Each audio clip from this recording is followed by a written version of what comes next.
Bom dia, vamos agora falar de adjuntos de Hilbert, em espaços de Hilbert. Para isso nós falamos primeiro de formas quadráticas, ou no caso mais geral, formas sesquilineares. Uma aplicação de produto de espaços normados sobre o corpo respectivo, que seja linear na segunda variável e sesquilinear ou antilinear na primeira variável, diz-se uma forma sesquilinear. Bilinear se os espaços vetoriais forem reais. O exemplo paradigmático é o produto interno. Uma forma sesquilinear diz-se limitada se a sua norma é finita, isto é, se este supremo dos valores da forma sobre os vetores do espaço normalizados é finito. Okay? Corolário. Corolário do teorema de representação de Riese que nós vimos no vídeo anterior. Se uma forma sesquilinear é limitada ou contínua, então existe um único operador linear limitado do primeiro espaço do segundo espaço, com a mesma norma da B, da forma sesquilinear, e que vai representar a forma neste sentido. B de x1, x2 é o produto interno de t de x1 com x2. Certo? Para todo x1, x2 nos espaços do domínio. Como é que eu resolvo isso? Vou usar o teorema de Riese várias vezes, né? O teorema de representação. Então, para cada x fixado, a aplicação L de x1, que é simplesmente a aplicação bilinear em que eu fixo o x1, em x2 vou em b, x1, x2, em que x1 está fixado e x2 é variável, ela é linear, né? E podemos verificar que ela é contínua por causa da limitação assumida, né, na forma bilinear. Okay?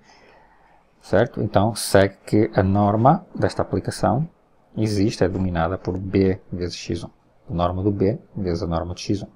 Okay? Portanto, é contínua. L de x1 é uma aplicação do dual do segundo espaço de Hilbert, da segunda coordenada. Então, pelo teorema de representação de Riese, existe um único y2, tal que o L de x1 aplicado em x2 é a mesma coisa que y2 produto interno com x2 no segundo espaço de Hilbert. Ok? Certo? Então, para cada x1, né, eu arranjei um único y2. Então, eu defino uma aplicação que leva x1 em y2 e chamo essa aplicação de t. Então, obtemos que dx1, x2 é tx1 aplicado, produto com x2. Né? Verifica-se que tem uma aplicação linear. É uma álgebra não complicada para verificar. Segue as definições. Né? Portanto, temos a propriedade de linearidade. Né? E vale a verificar, bom, se o t for 0, né?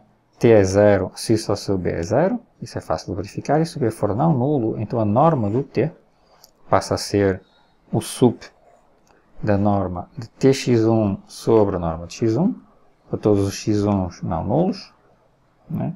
E isto é a mesma coisa que, pelas definições, que é a norma de tx1 vezes o tx1, né? Sobre x1 vezes tx1. Mas isto é dominado pela norma da aplicação bilinear. Okay? Por definição, isto aqui, né? B de x1, tx1 é igual a tx1 vezes tx1. Por definição do próprio t. Okay? Mas eu sei que a norma de B, né, é este supremo, né, que é também dominado por esta expressão aqui, pela própria definição. Tx1, x2, né, em produto vai ser dominado por isto pela desigualdade de Schwarz, e isto aqui mantém-se. Então, isto aqui vai ser a norma de t. Isto cancela, né, e isto aqui é a norma de t. Então, o que é que eu obtive? A norma de t é dominada pela norma de b, e a norma de b é igual a isto que é dominado pela norma de t. Portanto, eu concluo que as normas de t e de b são iguais. Certo? Portanto, isto é uma isometria. Essencialmente, né? A unicidade do t segue desta relação. Como eu tenho que tx1 vezes x2 é igual a sx1 vezes x2, para todos os x1 e x2, né? ok? Isto vai implicar que o T é S. O T é igual a S. Porquê? Porque desta relação, okay, usando as propriedades do produto interno, eu obtenho que Tx1 menos Sx1 vezes x2 é 0 para todo x2. Okay? Portanto, isto implica que o primeiro fator tem que ser 0, porque eu posso substituir o x2 pelo primeiro fator, né, nesta igualdade, e obtenho que o Tx1 e o Sx1 têm que ser nulos, portanto, Tx1 tem que ser igual a Sx1. Okay?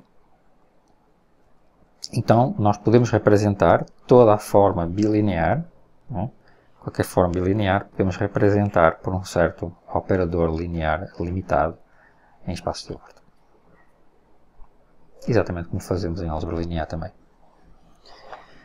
Adjuntos de Hilbert. Bom, usando o teorema sobre as formas sesquilineares, nós pegamos os adjuntos de Hilbert. Porquê? Bom, observemos o seguinte, né? Para cada t, né, esta expressão aqui, t sendo uma aplicação linear de H1 e H2, então esta expressão aqui, x2 t de x1, ela define uma forma sesquilinear. Ela define uma aplicação bilinear aqui. Okay? Portanto, ela é representada por alguma aplicação linear, né, que vai ser introduzida aqui. Vai ser uma t estrela de x2, x1. Eu defino a t estrela como sendo o dual de Hilbert de t. Okay? E o t e a t estrela têm a mesma norma pela teoria que nós vimos atrás acerca das formas sesquilineares. Okay? Então é assim que nós definimos o adjunto de Hilbert. Se o operador t é linear limitado, ele diz-se normal se t vezes o seu adjunto é igual ao adjunto vezes t. Ele comuta com o seu adjunto. Né? E se o t for igual ao seu adjunto, ele chama-se autoadjunto. Também exatamente igual ao que acontece em álgebra linear de dimensão infinita. Okay?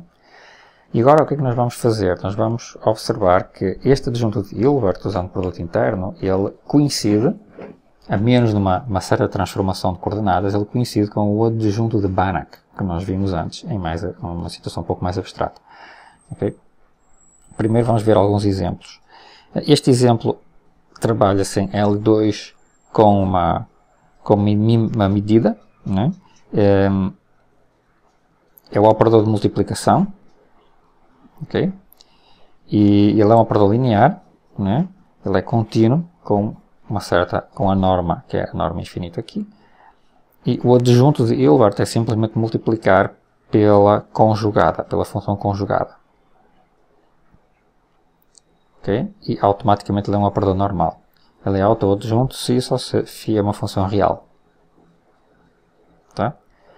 Eu não vou me concentrar neste exemplo, porque envolve teoria da medida. Se nós olharmos num espaço Rn ou no Cn, todo operador é representado pela matriz, e o adjunto de Hilbert, T estrela, é exatamente o complexo conjugado da transposta desta matriz. Exatamente como no caso do espaço de Banach. Okay? Se nós tomarmos, por exemplo, este aqui envolve também integração de Lebesgue. Okay, vamos passar este exemplo.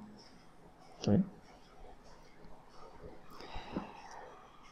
A dualidade dos autoadjuntos, né, é suficiente para definir o autoadjunto. Então, se eu tiver um operador linear que parece autoadjunto, então ele é autoadjunto, essencialmente. Se eu tiver um operador linear num espaço de Hilbert, se ele satisfizer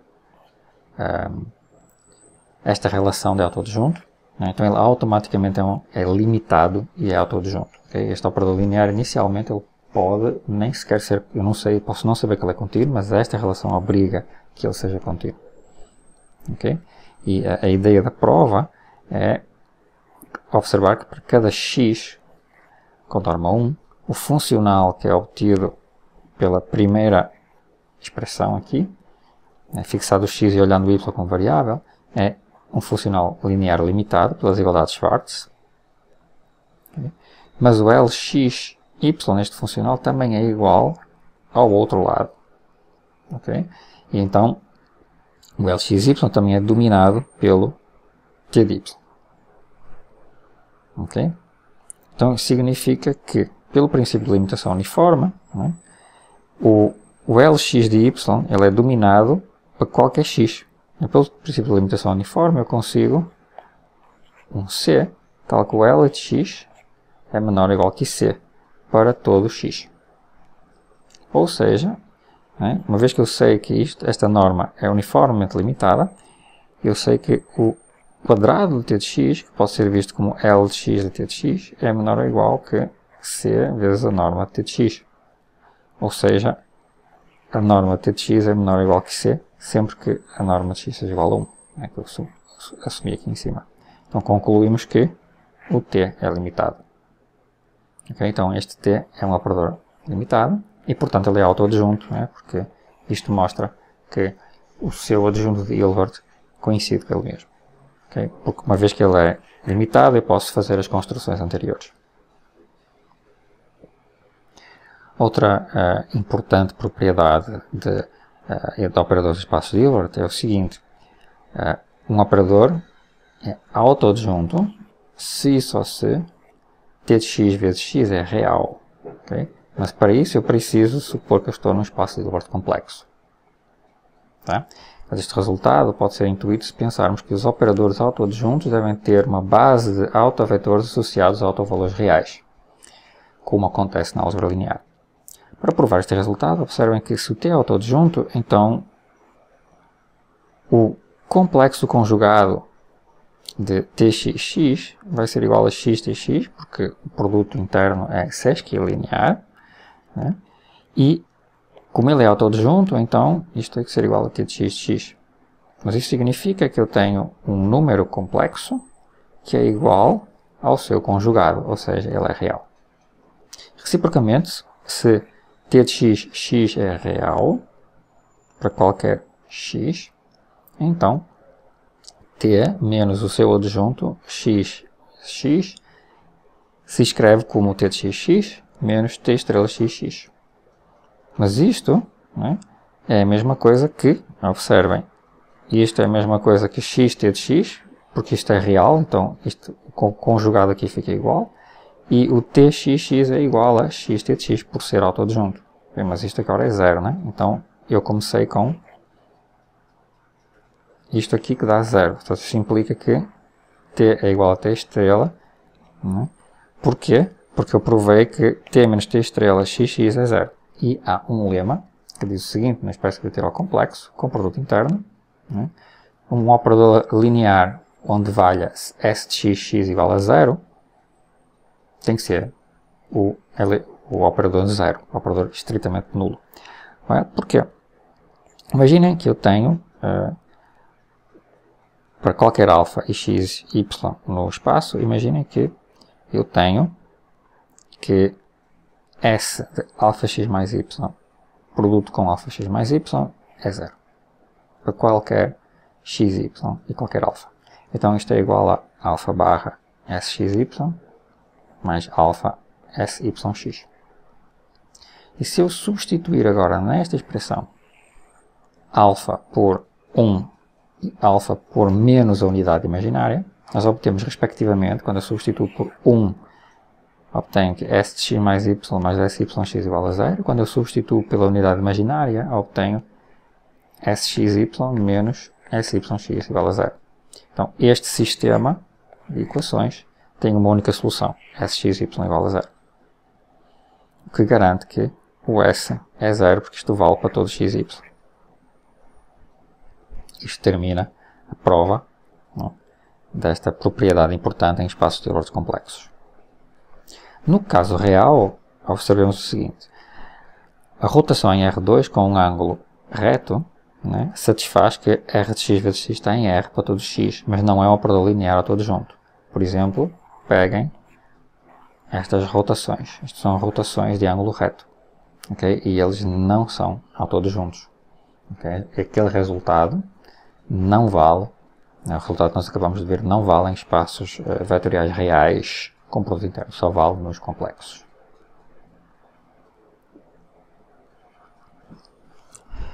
E qual é a relação do adjunto de Hilbert com o adjunto de Banach? Okay? A relação é relativamente simples, a menos de uma certa mudança de coordenadas. Então, seja Li, né, uma isometria antilinear, que é dada pelo teorema de representação de Riesz, para H1 e H2. Okay? Então, se eu tomar um operador linear limitado no espaço de Hilbert H1 para o espaço de Hilbert H2, nós temos que o L1 de T estrela, que é o adjunto de Hilbert, é igual ao adjunto de Banach vezes o Li2. Ok? Tá? O T' é o adjunto de Banach. Então eu tenho uma conjugação do adjunto de Banach, do adjunto de Hilbert com o adjunto de Banach, via as representações isométricas dos operadores em espaço de Hilbert com produtos internos. Okay? E a ideia é conferir as definições aqui. Tá?